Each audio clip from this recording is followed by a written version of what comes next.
जय Hind class 10th Bihar board science objective question. जो भी हमारे साथियों क्लास 10th में इस बार, तो आप इस हमारे सेशन से जुड़ जाइए। साइंस ऑब्जेक्टिव लिया गया है, तो यहाँ पर आपका एग्जाम बहुत ही नजदीक आ गया। अभी भी आप लोग एक्टिव नहीं हुए हैं तो फिर आपका रिजल्ट कैसे होंगे, इसलिए आप लोग एक्टिव हो जाइए। और हमारा सेशन रेगुलर अपलोड होता है सेट बाय सेट, उसको देखिए। तो चलिए, हमारा जो पहला क्वेश्चन है, कहता है दांतों को साफ करने के लिए दंतमंजन पढ़ाया होता है। तो देखिए भाई लोग, दंतमंजन जो होता है क्षारीय होता है। क्या होता है? क्षारीय। दंतमंजन मतलब पेस्ट, सुबह में जो दांत धोते हैं वो क्षारीय होते हैं, ध्यान रखेंगे इस बात को। दूसरा हमारा क्वेश्चन है कि क्लोरीन के परमाणु की बाह्यतम कक्षा में इलेक्ट्रॉनों की संख्या कितनी होती है? क्लोरीन के बाह्यतम कक्षा में इलेक्ट्रॉनों की संख्या कितनी होती है? सबसे पहले हम ध्यान देंगे कि क्लोरीन का संकेत क्या होता है, तो Cl होता है। और क्लोरीन की बाह्यतम कक्षा में कितनी इलेक्ट्रॉन होता है, तो 17 होता है। कितना होता है? तो 17 होता है। 17 होता है। तो देखिए, अब भरेंगे, कक्षा भरेंगे, तो पहली कक्षा में 2 गो, दूसरा में 8 गो, तो 8 2 10, तो लास्ट कक्षा में कितना बचा? 7 बचा। तो इसका आंसर ऑप्शन सी हो जाएगा। यहाँ पर करेक्ट आंसर तीसरा 3 का हो जाएगा, 2 का हो जाएगा सी। चलिए, शायद आप लोग को अच्छी समझ में आ रहा है तो सब्सक्राइब कर दीजिए। यदि हमारे चैनल पर पहली बार आए, सेशन देखने में आपको मजा आ रहा है तो सब्सक्राइब लाइक जरूर करें। देखिए, दिया है तीसरा क्वेश्चन, सुरंग। सुरंग किस राज्य का है ना, यहाँ पर दिया है, सुरंग किस राज्य की जल संग्रह व्यवस्था है? सुरंग किस राज्य की जल संग्रह व्यवस्था है? यहाँ पर हो जाएगा केरल। क्या हो जाएगा? केरल। इसका आपका आंसर हो जाएगा केरल। 4 नंबर क्वेश्चन कहता है, वायुमंडल में प्रकाश का कौन सा रंग अधिक परिकिरणित होता है? तो देखिए, आपको मतलब वायुमंडल का रंग कैसा दिखता है? नीला दिखता है कि नहीं? आकाश का रंग कैसा होता है? नीला होता है। अतः जो है नीला रंग का परिकिरण अधिक होता है। सिंपल जवाब ऐसे याद रखेंगे कि आकाश का रंग कैसा होता है, तो नीला होता है। अतः यहाँ पर वायुमंडल में प्रकाश का कौन सा वर्ण का अधिक परिकिरण होगा, तो नीला रंग का होगा। ध्यान रखेंगे इसको आप। अब दिया है 5 नंबर क्वेश्चन। 5 नंबर क्वेश्चन में ध्यान देंगे, कहता है विद्युत आवेश का ऐसा मात्रक होता है। तो विद्युत आवेश का ऐसा मात्रक यहाँ पर हो जाएगा आपका, जो हो जाएगा कूलम हो जाएगा। विद्युत आवेश का ऐसा मात्रक कूलम होता है। क्या होता है? तो कूलम होता है। 6 नंबर क्वेश्चन, सामान्य अनुशीतलन रक्तदाब होता है ना? रक्तदाब का मतलब होता है बीपी, ब्लड प्रेशर। तो ब्लड प्रेशर कितना होता है? तो इसका जो होता है 80/120 होता है। तो कहता है अनुशीतलन रक्तदाब कितना होता है? तो आपका हो जाएगा 80। कितना हो जाएगा? तो 80 हो जाएगा। उसके बाद दिया है 7 नंबर क्वेश्चन। 7 नंबर क्वेश्चन में कहता है इनमें से कौन पादप हार्मोन है? इनमें से कौन पादप? तो देखिए, इंसुलिन मानव में होता है। इंसुलिन कमी से मतलब कि डायबिटीज होता है, जिसको मधुमेह रोग कहते हैं। थॉरेक्सिन से कमी से घेगा रोग हो जाता है।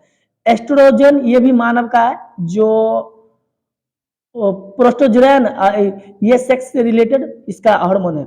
उसके बाद है साइटोकाइनिन। साइटोकाइनिन जो है ये पादप हार्मोन है। यहाँ पर क्या है? ये पादप हार्मोन। एस्ट्रोजन जो है नर लिंग में पाया जाता है, ये हो गया। यहाँ पर साइटोकाइनिन हो गया पादप हार्मोन। पादप माने पेड़ पौधा, पादप माने पेड़ पौधा। तो पादप हार्मोन कौन हो जाएगा? साइटोकाइनिन हो जाएगा।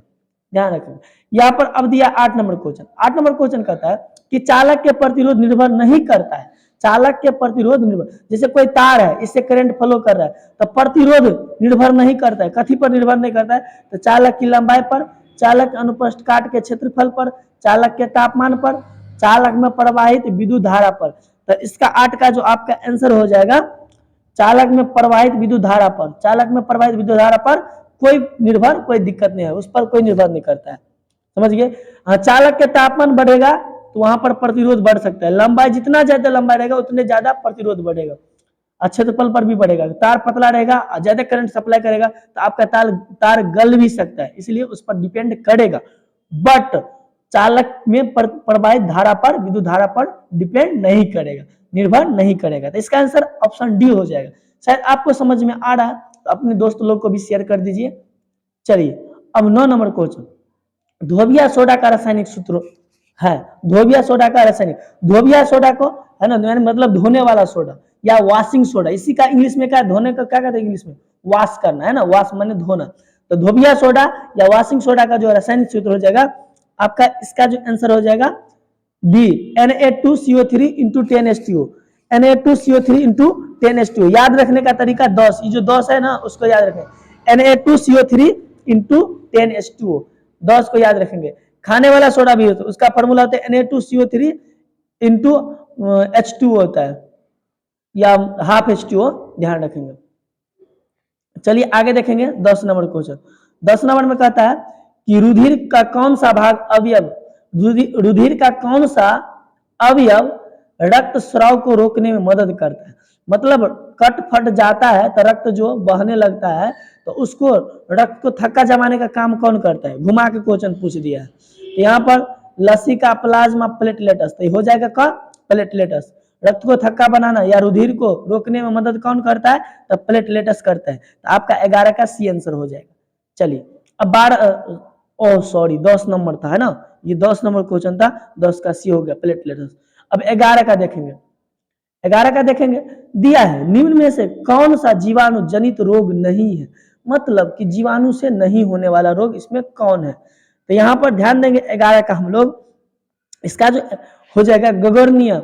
गगोर्निया सेक्स से रिलेटेड ये भी बीमारी है, सिफिलिस वही है, सेक्स से रिलेटेड है, जो जीवाणु से नहीं होता है, बैक्टीरिया वगैरह से होता है। यहाँ पर मस्सा, मस्सा जो है ये जीवाणु जनित रोग नहीं है। ये सभी सिफिलिस, गगोर्निया ये जीवाणु जनित रोग है, बट अब बायोलॉजी के छठा चैप्टर में पढ़ोगे, बट यहाँ पर मस्सा, मस्सा जीवाणु जनित रोग नहीं है। चलिए तो आपका ऑप्शन सी हो जाएगा। अब देखेंगे 12 नंबर क्वेश्चन। 12 में जो देखेंगे कि निम्न में से कौन सा पर्यावरण अनुकूल नहीं है। निम्न में से कौन सा पर्यावरण अनुकूल नहीं है, पैदल चलना ये तो अनुकूल है, ये हो जाएगा। साइकिल से चलना ये भी अनुकूल है ना, चलेंगे तो पर्यावरण को कोई नुकसान नहीं होगा। वैसे लोग सब कोरिया हो गया है, आप लोग जरूर वॉक करिए, बिना जरूरत का गाड़ी पर मत चढ़िए। तो चलिए ये दोनों अनुकूल है, ये अनुकूल है। मोटरसाइकिल से चलना ये पर्यावरण के लिए अनुकूल नहीं है, तो क्यों, क्योंकि मोटरसाइकिल धुआं देता है, इसलिए मोटरसाइकिल से चलना पर्यावरण के लिए अनुकूल नहीं है। इसका भी आंसर सी हो जाएगा। करेक्ट आंसर क्या हो गया, सी हो गया। चलिए 13 का देखेंगे। 13 में कहता है निम्न में से किस धातु का गलनांक सबसे कम होता है। निम्न में से किस धातु का गलनांक सबसे कम होता है, तो यहाँ पर सोडियम हो जाएगा। क्या हो जाएगा, सोडियम। 13 का आपका आंसर हो जाएगा बी। 13 का आंसर हो गया बी। रास्ता कितना भी बड़ा क्यों न हो, है ना, रास्ता कितना भी बड़ा क्यों न हो, कितना भी कठिन क्यों न हो, लेकिन होता है हमेशा पैरों के नीचे। इसलिए साथियों आप लोग मेहनत करिए, आपकी सफलता आपकी कदम चूमेंगे। आपको मेहनत करने में जरूर अभी दिक्कत होता होगा, रात में उठने के समय दिक्कत होता होगा। कितना आदमी तो सुबह उठता होगा, किताब को रखता होगा, फिर सो जाता होगा। तो आप अभी मेहनत करिए, दिक्कत की सामना करिए, फिर आपको ये दुनिया कदम चूमेगा। चलिए कोई खास नहीं करिएगा तो दुनिया ताली नहीं बजाने वाला। यहाँ पर कहता है 14 नंबर, निम्न में से किस दर्पण की दूरी धनात्मक होती है। निम्न में से किस दर्पण की दूरी धनात्मक, तो उत्तल की दर्पण क्या होती है, धनात्मक होती है। ध्यान देंगे उत्तल दर्पण का ऑल टाइम क्या होगा, तो दूरी धनात्मक होगा। तो आपका 14 का बी होगा, लेकिन अवतल का ऋणात्मक होता है, ध्यान रखेंगे। दिया है 15 में, निम्न में से कौन सा उपधातु है। निम्न में से कौन सा उपधातु है, उपधातु जर्मेनियम हो जाएगा। यहाँ पर कैल्शियम, जर्मेनियम हो जाएगा उपधातु। कार्बन अधातु हो जाता है, ये सभी धातु है ना, तो जर्मेनियम हो गया उपधातु। चलिए 16 नंबर ध्यान देंगे। यहाँ पर कौन सा अधातु कमरे के तापमान पर तरल अवस्था में पाए जाते हैं, मतलब कमरे के तापमान पर कौन सा अधातु, ध्यान देंगे धातु की बात नहीं कर रहे, अधातु की बात कर रहे, तो ब्रोमीन हो जाएगा। ब्रोमीन अधातु कमरे के ताप पर द्रव अवस्था में पाया जाता है, तरल अवस्था में पाया जाता है। 17 नंबर क्वेश्चन कहता है निम्न में से कौन सा स्वच्छ ऊर्जा स्रोत है। निम्न में से कौन स्वच्छ ऊर्जा स्रोत है, कोयला, कोयला तो धुआं देता है, लकड़ी भी धुआं। प्राकृतिक गैस क्या हो जाएगा, प्राकृतिक गैस, ये धुआं नहीं देता है। जैसे आपका गैस सिलेंडर एलपीजी जल वल के पूरा खत्म, या प्राकृतिक सीएनजी पूरा जल के खत्म, ये हो गया आपका स्वच्छ ईंधन हो गया। चलिए 18 नंबर क्वेश्चन को देखेंगे ध्यान से। 18 नंबर क्वेश्चन होता है स्वपोषी पोषण के लिए आवश्यक है ना, स्वपोषी पोषण के लिए आवश्यक है पर्णहरित, सूर्य का प्रकाश, कार्बन डाइऑक्साइड, इनमें सभी का जरूरत होता है स्वपोषी पोषण के लिए। यदि आपको मतलब किसी प्रकार का क्वेश्चन में दिक्कत होता है तो कमेंट जरूर करें, या पहले से आता है तो आप फिर भी कमेंट करके आप ऑप्शन लिख दीजिए। दिया है 19 नंबर, निम्न में से कौन सा संबंध सत्य है? निम्न में से कौन सा संबंध सत्य है? यहाँ पर जो आपका हो जाएगा आंसर V बराबर IR, V बराबर IR, ये आपकी कथन जो है सत्य है, V बराबर IR। अब यहाँ पर 20 नंबर, निम्न में कौन एक लिंगी पुष्प है? एक लिंगी, गुड़हल पुष्प, सरसों, पपीता और गुलाब, एक लिंगी यहाँ पर ढूंढना है। तो आपका जो हो जाएगा 20 का आंसर हो जाएगा पपीता। पपीता क्या है? एक लिंगी है। आप लोग को यदि समझ में नहीं आया तो हम बताते हैं। देखिए पपीता में कोई कोई पपीता का पेड़ लगाएंगे तो उसमें फूले देके छोड़ देता है ना, फूले देके छोड़ देता है, मतलब उसमें स्त्रीलिंग पुल्लिंग होता है, दो गो लिंग होता है, स्त्रीलिंग अलग होता है, पुल्लिंग अलग होता है, तब ना किसी में सिर्फ फूल देके छोड़ देता है, पपीता फरबे नहीं करता है, कहते हैं ओ ये तो पुरुष वाला हो गया। तो मतलब इसमें एक लिंगी होता है पपीता, उसमें अलग अलग लिंग होता है, नर अलग होता है, मादा अलग होता है। इस प्रकार से पपीता हो जाएगा एक लिंगी, पपीता का पुष्प एक लिंगी, ध्यान देंगे। 21 नंबर क्वेश्चन, निम्न में से कौन सा एक उभयलिंगी है? उभयलिंगी माने तो केचुआ हो जाएगा। उभयलिंगी माने कि दोनों लिंग एक ही में पाया जाता है, केचुआ। देखिए कुत्ता में तो अलग अलग लिंग, कुत्ता कुत्ती, बिल्ला बिल्ली, है ना, बिलार मतलब बकरा बकरा, तो इसका अलग अलग लिंग है। बट केचुआ में उभयलिंगी होता है, दोनों साइड केचुआ में मुंह रहता है, तो केचुआ उभयलिंगी। एक और क्वेश्चन पूछ देगा कि किसान का जो है दोस्त कौन होता है? तो केचुए होता है, ध्यान रखिए। 22 नंबर क्वेश्चन, पादप में पाए जाने वाला वृद्धि हार्मोन निम्न में से कौन सा है? पादप में पाए जाने वाला वृद्धि हार्मोन निम्न में से कौन सा? ये क्वेश्चन कई बार पूछा है, इसको बहुत गौर से फोकस करेंगे। जिबेरलिंस, जिबेरलिंस क्या है? तो पादप में पाए जाने वाला वृद्धि हार्मोन है। चलिए हमारा सेशन आपको यहाँ पर अच्छा लगे तो दूसरा सेट भी जरूर देखें, और मतलब सेट है उस सेट सबको देखें, सभी सेट को बारीकी से देखें। चलिए अब दिया है 23 नंबर, कौन सा हाइड्रोकार्बन सबसे सरल यौगिक है? कौन सा? तो यहाँ पर मीथेन हो जाएगा, तो इसका हो जाएगा ए, मीथेन हो जाएगा इसका आंसर। मीथेन CH4, मीथेन का सूत्र होता है CH4, ये सबसे जो है नॉर्मल हाइड्रोकार्बन है। अब पूछ देगा क्वेश्चन, हाइड्रोकार्बन किसे कहते थे? हाइड्रोजन और कार्बन के संयुग को हाइड्रोकार्बन कहते हैं, ध्यान देंगे। 24 में कहता है कि संगमरमर का रासायनिक सूत्र होता है, किसका? संगमरमर का रासायनिक सूत्र क्या होता है? तो संगमरमर का रासायनिक कैल्शियम कार्बोनेट, CaCO3 हो जाएगा। तो 24 का आपका जो आंसर हो जाएगा सी, CaCO3 कैल्शियम कार्बोनेट, संगमरमर का सूत्र। 25 में किस अंतरिक्ष यात्री को आकाश कैसा प्रतीत होता है? तो देखिए अंतरिक्ष यात्री राकेश शर्मा एक बार गया था, राकेश शर्मा जब गया था तो इंदिरा गांधी यहां से फोन करी, इंदिरा गांधी जो है फोन करी, ओहो इंदिरा गांधी फोन करी, थोड़ा लिपस्टिक लगाई और रुक जाइए, है ना, ये राकेश शर्मा हो गया, ये इंदिरा गांधी फोन करी और फोन करके पूछे कि राकेश शर्मा बताओ कि आकाश आपको दिखने में कैसा लगता है? इसने बोला काला, इसलिए आकाश जो है, सॉरी आकाश नहीं, अंतरिक्ष यात्री को आकाश कैसा दिखता है? तो काला दिखता है। अंतरिक्ष यात्री को आकाश कैसा दिखता है? काला दिखता है। अब ये बात बताइए आखिर काला दिखता ही क्यों है? काला ही क्यों दिखता है? तो इसका कारण है कि अंतरिक्ष में वायुमंडल की अभाव है। किसकी अभाव है? वायुमंडल की अभाव है, जिस कारण से प्रकाश की परिकिरण नहीं हो पाता है, अतः दिखाई नहीं देता है। अतः अंतरिक्ष यात्री को आकाश काला दिखाई देता है। हम अब 26 नंबर क्वेश्चन की बात करेंगे। मेरुरज्जु निकलता है, मेरुरज्जु निकलता है, तो इसका जो आपका आंसर हो जाएगा परमस्तिष्क से। कहां से? परमस्तिष्क से। परमस्तिष्क मतलब आगे की मस्तिष्क से, यहां पर मेरुरज्जु निकलता है परमस्तिष्क से। तब दिया है क्वेश्चन 27 का, 27 का दिया है, कहता है अतिभारण के समय विद्युत परिपथ में विद्युत का धारा मान अतिभारण के समय बढ़ जाता है। विद्युत का मान क्या होता है? बहुत अधिक बढ़ जाता है, समझ गया, तार में आग भी लग जाता है। अब हम 28 नंबर देखेंगे। 28 नंबर कहता है किसी कोष में इलेक्ट्रॉन की अधिकतम संख्या होती है। किस कोष में इलेक्ट्रॉन की अधिकतम संख्या होता है? n² पहली कोष, दूसरी कोष, तीसरी कोष, चौथी कोष। किस कोष में इलेक्ट्रॉन की अधिकतम संख्या होती है? तो आपको देखिए ये जो है 2n² माने दूसरी कोष, इसमें इलेक्ट्रॉन की संख्या अधिकतम होती है। आगे हम 29 नंबर क्वेश्चन देखेंगे। 29 नंबर कहता है कि ओजोन परत किस हानिकारक विकिरण के से पृथ्वी को सुरक्षा करता है। ओजोन परत किस हानिकारक विकिरण से पृथ्वी को सुरक्षा प्रदान करता है। तो बताइए किस यानी हानिकारक हानिकारक विकिरण से। तो पराबैंगनी विकिरण से जो है ओजोन परत रक्षा करता है पृथ्वी की। किससे? तो पराबैंगनी किरण से। पूछेगा पृथ्वी की सुरक्षा कवच कौन है, तो ओजोन परत। चलिए अब देखेंगे ऑक्सीजन के दो परमाणुओं के बीच कितने आबंध होते हैं। तो देखिए O2 होता है, तो O2 में जो है एक गो दूगो दो तो डबल बॉन्ड होता है, द्विबंधीय होता है। क्या होता है? द्विबंधीय होता है, क्योंकि ऑक्टेट पूरा करना है तो 2 4 गो हो गया, इधर 2 2 4 गो, 4 4 8 गो ऑक्टेट पूरा द्विबंधीय हो जाएगा। क्या हो जाएगा? ऑक्सीजन के दो परमाणुओं के बीच कितने आबंध? तो द्विबंधीय हो जाएगा। बी नंबर ऑप्शन था।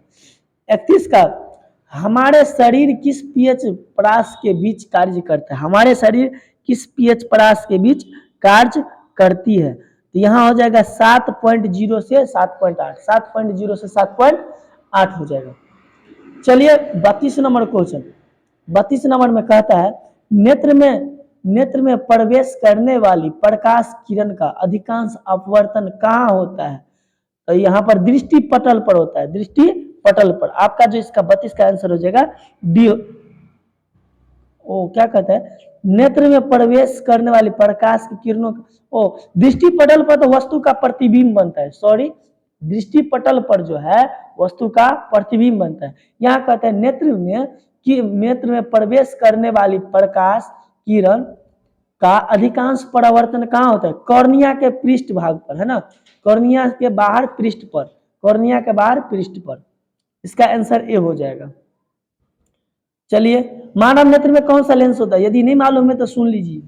मानव नेत्र में जो होता है उत्तल लेंस लगा होता है। कौन सा लेंस? उत्तल लेंस। 33 नंबर क्वेश्चन कहता है विभक्त वलय का उपयोग किस उपकरण में किया जाता है। विभक्त वलय का उपयोग किस उपकरण में किया जाता है? आप सबको मालूम होगा कि विद्युत वलय का उपयोग जो विद्युत मोटर में किया जाता है ना।